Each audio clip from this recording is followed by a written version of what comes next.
अस्सलामुअलैकुम दोस्तों और साथियों, उम्मीद है आप लोग खैरियत से होंगे। इस वीडियो में बात करेंगे हम एक स्टडी के बारे में, और ये स्टडी जो है ये बीएमआई के ऊपर की गई है, body mass index. Body mass index आप दोस्तों को पता है कि वो लोग जो मोटापा का शिकार हों, जो ओबेसिटी का शिकार हों, तो उनके लिए अहम होता है ये कॉन्सेप्ट पूरा। बहुत सारे दोस्त हैं जो हमेशा से ये कहते हैं कि क्योंकि हमारा बॉडी मास इंडेक्स ज़्यादा है तो क्या हम मोटापा का शिकार हैं। तो एक नई स्टडी ने बताया है कि आप अकेला बॉडी मास इंडेक्स पे नहीं तवज्जो दे सकते कि, और उसकी वजह से नहीं कह सकते कि क्योंकि आपका बीएमआई ज़्यादा है तो आप मोटापा का शिकार हैं, बल्कि इसके बारे में नई तहकीक ने कोई नई हकाइक बताए हैं। सबसे पहले हम बात करते हैं कि बॉडी मास इंडेक्स क्या होता है।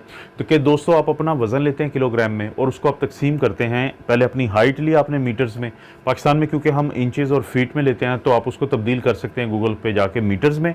उसका आप स्क्वायर लें और उसको फिर आपने यानी कि वज़न जो लिया था किलोग्राम में उसको तकसीम कर देंगे इसके ऊपर, तो जो जवाब आएगा इसको हम कहेंगे कि ये आपका बीएमआई है, यानी बॉडी मास इंडेक्स। यानी सिर्फ आपको दो चीज़ें चाहिए। बड़ा आसान समझा जाता था, बड़ा आसान कहते थे हम कि बीएमआई किसी का जो मालूम करना हो तो बड़ा आसान है।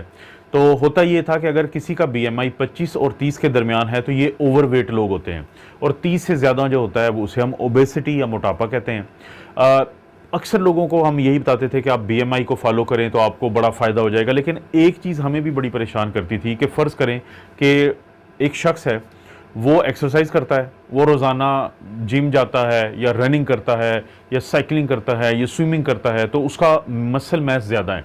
अब फ़र्ज़ करें कि उसकी हाइट है 5 फुट और 5 इंच है, तो उसका अगर उसका मसल बड़ा ज़बरदस्त बिल्ट हुआ हुआ है तो उसका ऑटोमेटिकली वज़न ज़्यादा होगा। जब ये सूरत हाल होगी तो उसका बीएमआई हो सकता है कि वो 27 से 28 आए, यानी जो उस कैटेगरी में आता है जिसको हम ओवरवेट कहते हैं। और ओवरवेट कैटेगरी भी हम कहते हैं कि मेडिकली एक ख़तरनाक सूरत हाल है।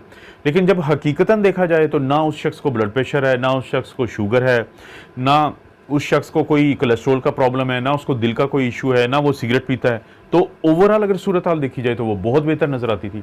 तो इसलिए जो नई स्टडी की गई वो इस बुनियाद पे की गई कि शायद ये पुराने दौर की स्टडी थी, जिसकी बुनियाद पे हमने ये सोचा था कि सिर्फ बीएमआई को अगर आप देखते रहें तो आपको अपनी सेहत का पता चलेगा।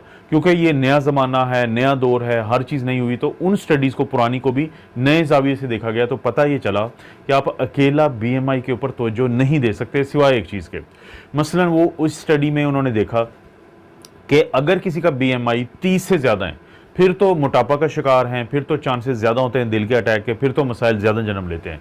लेकिन अगर किसी का बीएमआई 25 और 30 के दरमियान है और उसकी बाकी से ठीक है, उसकी फ़िज़िकल एक्टिविटी ठीक है, तो उसको परेशान होने की ज़रूरत नहीं है। बल्कि अकेला सिर्फ बीएमआई पे मत तवज्जो दें, बल्कि बीएमआई के साथ साथ आप जो वेस्ट सरकमफ्रेंस जो होती है, यानी जो आप अपनी कमर मापते हैं, और हम हमेशा कहते हैं कि अगर वो 30 से ज़्यादा है सेंटीमीटर से, तो इसका मतलब है कि फिर आपकी वेस्ट सरकमफ्रेंस ज़्यादा है, तो वो आपके लिए मसला हो सकती है। इसी तरह से फिर अल्ट्रासाउंड पे हम देखते हैं कि ख़ास किस्म का अल्ट्रासाउंड होता है जिससे पेट के अंदर जो चर्बी है, जिसको हम विसरल फैट कहते हैं, तो उसका पता चलता है, तो वो चीज़ फिर इंपॉर्टेंट है। तो इस स्टडी से ये पता चला कि अकेला बीएमआई के आप बीएमआई बॉडी मास इंडेक्स के ऊपर आप तवज्जो दे के अपने मोटापा की वजह से परेशान नहीं हो सकते, बल्कि आपने जो बाकी जो फैक्टर हैं उनको भी समझना है।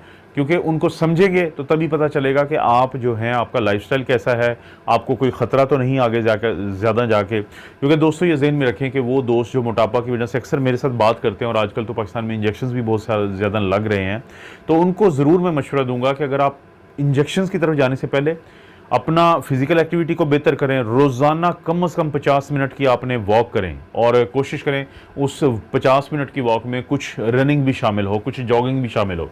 और इसी तरह से अपना जो खाना है उस पर खुसूसी तवज्जो दें। अपने वज़न को बरकरार रखने के लिए जब आप अपने खाने में सब्ज़ियाँ और फल ज़्यादा कर देंगे तो ऑटोमेटिकली जो फ़ैट है वो इस्तेमाल होना शुरू हो जाएगी। तो ये स्टडी ज़रूर आप कोशिश करें कि इसको ख़ुद भी पढ़ें। मेरी कोशिश होगी कि मैं डिस्क्रिप्शन में अगर इसका लिंक मिलता है तो मैं दे देता हूं, ताकि आप भी उस चीज़ को पढ़ सकें और फ़ायदा उठा सकें इस नई स्टडी से।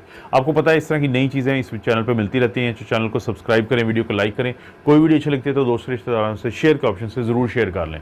आप अपना और अपनी फैमिली का ख्याल रखें। अल्लाह ताला आपको और आपकी फैमिली को हर किस्म की बुराई, बीमारी और आजमाइश से महफूज रखें।